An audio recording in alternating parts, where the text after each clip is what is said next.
Existía la pena de muerte para quien lo matara. Sus plumas valían más que el oro.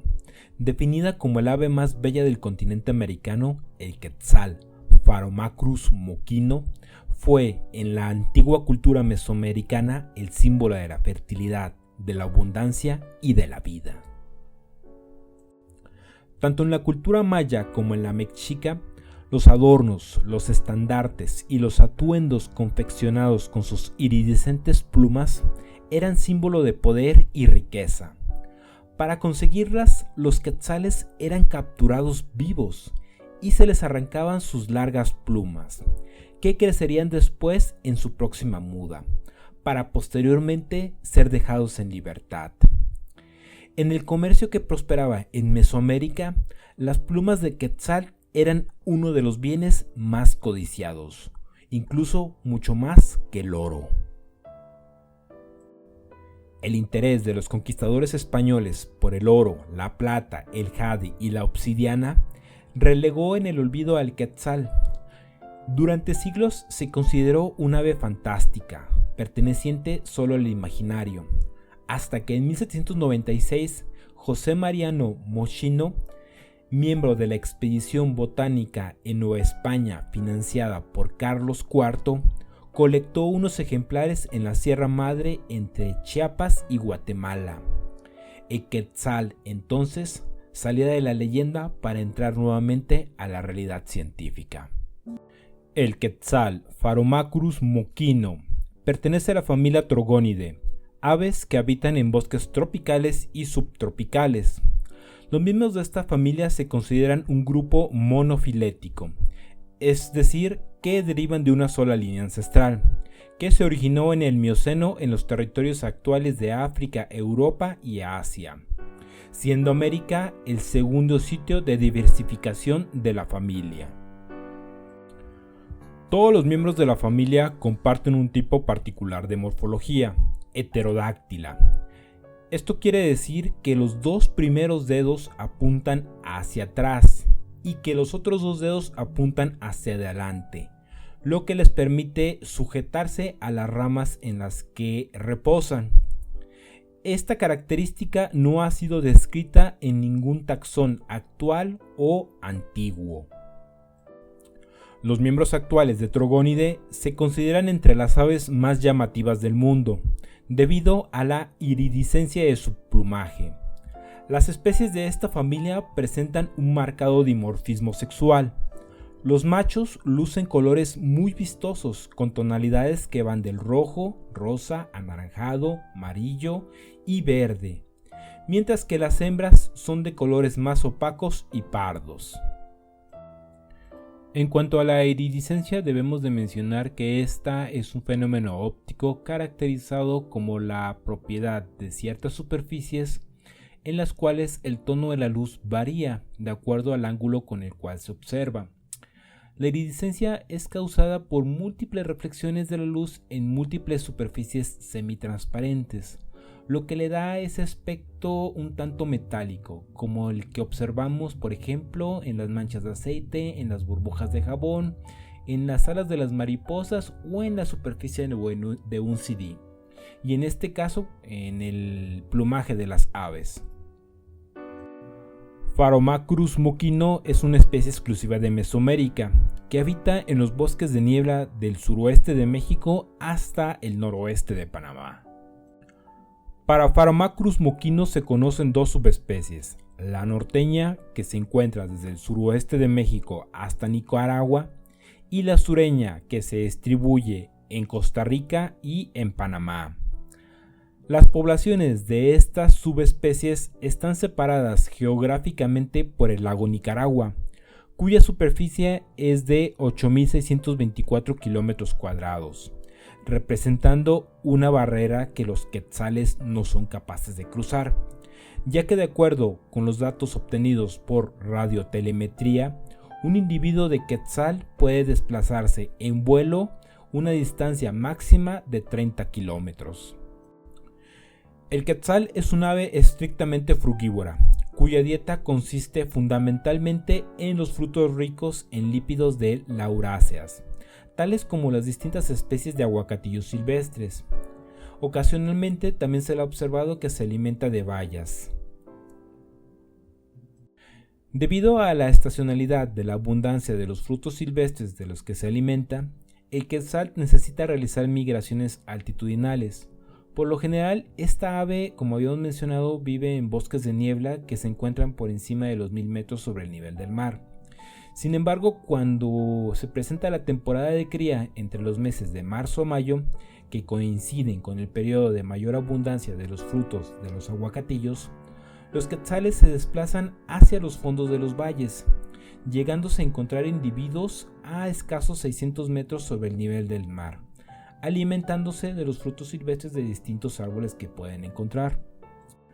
Los quetzales construyen sus nidos en oquedades de árboles, a alturas variables, pero siempre en el interior construyen un nido el cual está resguardado de la lluvia. En la reproducción del quetzal tenemos distintas etapas. La primera es la del cortejo, que va de enero a febrero. A continuación tenemos el empollamiento, que va de febrero a mayo. Y finalmente tenemos la crianza de los polluelos, que va de marzo a junio. Una característica muy interesante del quetzal es que los dos miembros de la pareja contribuyen con la misma cantidad de esfuerzo para la cría de lo que serían los polluelos. De igual manera, en esta especie se presenta la monogamia. Esto quiere decir que durante toda la vida del quetzal van a tener una pareja y que con ella a través de distintos años van a poner distintos puestas de huevos, de las cuales van a tener distintas crías a lo largo de toda la vida de la pareja. Al final de la reproducción, los quetzales inician la migración hacia ecosistemas de menor altitud, entre los 1100 y 1400 metros sobre el nivel del mar.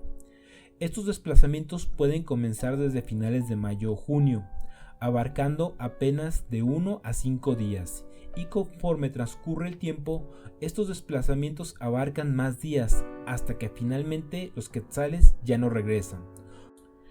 En cuanto a su diversidad genética, debemos de recordar que si bien los quetzales se distribuyen desde lo que sería el sur de México hasta un poquito más allá de Nicaragua, actualmente la diversidad genética de la especie está representada por los individuos presentes en 21 bosques ubicados a lo largo de Mesoamérica. Sin embargo, estos sitios no pueden ser considerados como poblaciones, ya que en la mayoría de ellos se ha registrado un bajo número de individuos. Más bien se deben de considerar como pequeñas islas distribuidas a lo largo de lo que sería su distribución original, que sería, como mencionamos, desde el sur de México hasta un poco más allá de Nicaragua. De todos estos 21 sitios, solo la reserva de la Biosfera del Triunfo en México, la Sierra de las Minas en Guatemala y Panamá, además de algunos pequeños sitios en Costa Rica, se pueden encontrar al menos 100 parejas reproductivas. En los demás sitios, la presencia del quetzal es simplemente esporádica. Tal vez se pueden encontrar 10, 2, 1, lo cual nos da una idea de qué tan crítica es la situación del quetzal actualmente. En cuanto a conservación, debemos de mencionar que en México está totalmente prohibido la posesión o comercialización de quetzales o alguna de sus partes o subproductos. Y es un delito de conformidad con el artículo 420 fracciones cuarta y quinta del Código Penal Federal, que se castiga con una pena de 1 a 9 años de prisión y con el equivalente de 300 a 3,000 días de salario mínimo de multa. Adicionalmente, se puede aplicar una pena extra de hasta 3 años más de prisión y otros 3,000 días más de multa si las acciones que se realizan en contra de los quetzales afectan a una área natural protegida o se realicen con fines comerciales. Sin embargo, debemos de mencionar que actualmente quetzales en vida libre realmente solamente se pueden encontrar en la reserva de la Biosfera del Triunfo, ubicada en Chiapas, en la que desde hace más de 2 décadas se ha brindado protección a esta y a otras aves de la selva. En esta reserva las aves pueden desplazarse hasta un radio de 10 kilómetros desde su lugar de anidación. Por otro lado, se han reportado importantes logros en la reproducción del quetzal en cautiverio. Hasta hace pocos años se creía que por las características del ave, esta no podría sobrevivir en condiciones de cautiverio. Pero gracias a las investigaciones de Jesús Estudillo, ornitólogo mexicano egresado de la UNAM, se logró la reproducción del quetzal en cautiverio. Esta hazaña rompió el paradigma de la incapacidad de la especie para reproducirse en condiciones no naturales, y fue posible gracias a que el investigador ya fallecido logró comprender que las condiciones naturales del hábitat del ave eran indispensables para su crecimiento, por lo que en un invernadero Estudillo recreó el ambiente lo más posible cercano a lo que sería el lugar donde vive el quetzal. Pero el descubrimiento fundamental del investigador fue que los quetzales necesitaban vivir cerca de las orquídeas, plantas de las que suelen tomar agua por instinto natural y que les ayuda a disminuir el nivel de hierro en su organismo, de modo que éste no les cause la muerte. Debemos de recordar que estas aves se alimentan principalmente de aguacatillos y de ciertas frutas que pueden contener altos contenidos de hierro, los cuales si se acumulan llegan a ser tóxicos. Así, el aviario El Nido, ubicado en el Estado de México, en el que el científico recreó el hábitat, fue el primero en el mundo en reproducir un ejemplar de esta especie, seguido por el zoológico Miguel Álvarez del Toro, el cual se ubica en el estado de Chiapas. Hasta hoy tenemos 14 crías de quetzal que han nacido en el zoológico de Chiapas, a partir del rescate hecho hace cerca de una década de un par de quetzales que comenzaron a reproducirse desde el año del 2002. Estos quetzales han procreado desde entonces alrededor de una cría por año. Lo cierto es que no todas las crías han sobrevivido, debido a que el ave es sumamente susceptible a los cambios en su alimentación y su hábitat. Finalmente, y como reflexión personal, debemos empezar a realizar acciones individuales y personales para la conservación de quetzal. Vamos, que no nos tengan que agarrar las manitas para hacer las cosas, como coloquialmente decimos aquí en México. 1. Si tenemos tierras de cultivo en Chiapas o alguno de los lugares donde se distribuye el quetzal, no hay que utilizar toda la tierra de cultivo para especies comerciales, sino que hay que dejar al menos un 10% de la selva o de lo que haya sido el hábitat original antes de convertirse en tierras de cultivo para que las especies puedan utilizar esa zona para reproducirse. Incluso no sería tan mala idea cultivar alguna de las especies que conocemos el quetzal utiliza como alimento. 2. Escribir iniciativas para proteger el quetzal o incluso abrir criaderos en los diferentes estados donde se presenta esta ave. Estas iniciativas las podemos posteriormente enviarlas a nuestros representantes legales, en este caso serían nuestros diputados y nuestros gobernadores. Es cierto que en la mayoría de los casos a estos cuates les vale un comino todo lo demás, que no sean sus propios intereses, pero en una de esas chance lo tomen como bandera política, nos tomen la palabra y por accidente, digo porque a estas personas no les interesa nada más que su interés propio, podamos financiar lo que serían criaderos de quetzales utilizando recursos del gobierno. Otra opción, la tercera, es cuidar la basura que producimos. Realmente producimos mucha basura y esta a final de cuentas termina en los vertederos y afecta a todos los seres vivos, incluyéndonos a nosotros mismos.